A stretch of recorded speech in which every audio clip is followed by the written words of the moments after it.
হালিম সবারই খুব পছন্দের একটি খাবার। আসসালামু আলাইকুম, সবাই কেমন আছেন? আজকে তৈরি করব রেডিমিক্স হালিম। রাঁধুনির একটি হালিম মিক্সড প্যাকেট নিয়েছি। সেখানে দুটি প্যাকেট থাকে, একটিতে চাল ডাল মিক্সড করা, সেটা গরম পানি দিয়ে ভিজিয়ে রাখবো। একটু বেশি সময় ভিজিয়ে রাখলে খুব সহজেই এবং তাড়াতাড়ি রান্না করা যায়।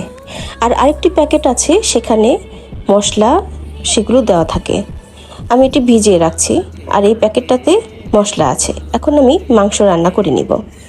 এখানে 500 গ্রামের মতো মাংস আছে, আমি কিউব করে কেটে নিয়েছি ঠিক এইভাবে।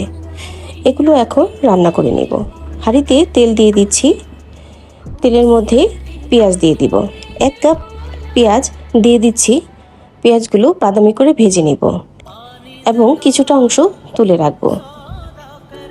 এরপর এই বাকি পেঁয়াজগুলোর মধ্যে একে একে মশলাগুলো দিয়ে দিব। প্রথমে দিয়ে দিচ্ছি আদা এবং রসুন 1 চামচ, আদা 1/2 চামচ। তারপর ভালো করে একটু নাড়িয়ে চাড়িয়ে দিয়ে দেবো সামান্য পানি, যেন পুড়ে না যায়। তারপর রেডি মিক্সের যেই মশলাটা ছিল, সেই মশলাটার অর্ধেকখানি দিয়ে দিব, আর কিছুটা অংশ রেখে দিব। সেগুলো দিয়ে ভালো করে মশলাটা কষিয়ে নিব।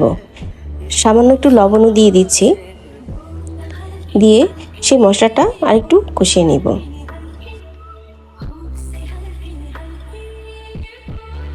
মশলাটা কষিয়ে নেওয়ার পর সেই মাংসগুলো দিয়ে দিব, দিয়ে ভালো করে কষিয়ে নিব।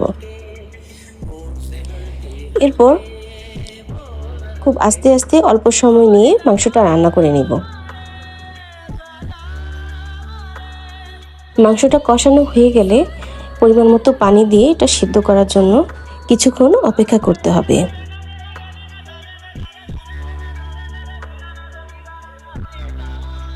ঢাকা দিয়ে রান্নার জন্য অপেক্ষা করব। 20 মিনিট বা 10 মিনিট যেটুকু সময় লাগে সেদ্ধ হওয়ার জন্য, সেদ্ধ করে তারপরে দিয়ে দিব সেই ভিজিয়ে রাখা ডালটুকু। গরম পানি দিয়ে ভিজিয়ে রাখার কারণে ডালগুলো মোটামুটি নরম হয়ে গিয়েছে।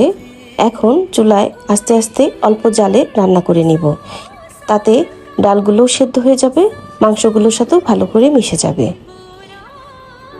এখন এগুলো অনবরত নাড়তে হবে। অল্প জালে আস্তে আস্তে সময় নিয়ে রান্না করতে হবে। হালকা ঢেকে দিয়ে দিয়ে আমি একটু পরপর নেড়ে দিচ্ছি, যেন তলায় না লেগে যায়। এবং ডালটাও যখন সেদ্ধ হয়ে আসবে, হাত দিয়ে দেখে নিতে হবে যে ডালটা ফুটে উঠেছে কিনা, তার মানে তখন রেডি হয়ে যাবে। এই তো আমার হালিমটা একদম রেডি। এখন পরিবেশনের জন্য হালিমটা নামিয়ে নেব।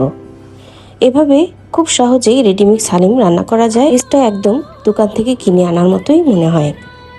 এখন পরিবেশন করে নেব। একটু শসা দিয়ে দিচ্ছি, কিছুটা আদা কুচি, কিছুটা ধনিয়া পাতা আর লেবু, তারপর কিছুটা কাঁচামরিচ আর পেঁয়াজ বেরেস্তা দিয়ে পরিবেশন করে নেব।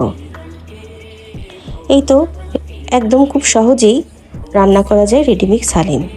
আপনারা এইভাবে ট্রাই করে দেখতে পারেন, খুবই সহজেই রান্না করা যায়। ধন্যবাদ সবাইকে আমার ভিডিও দেখার জন্য। ভিডিও ভালো লাগলে অবশ্যই একটি লাইক দিয়ে দিবেন। ভালো থাকবেন সবাই, খুব ভালো। আল্লাহ হাফেজ।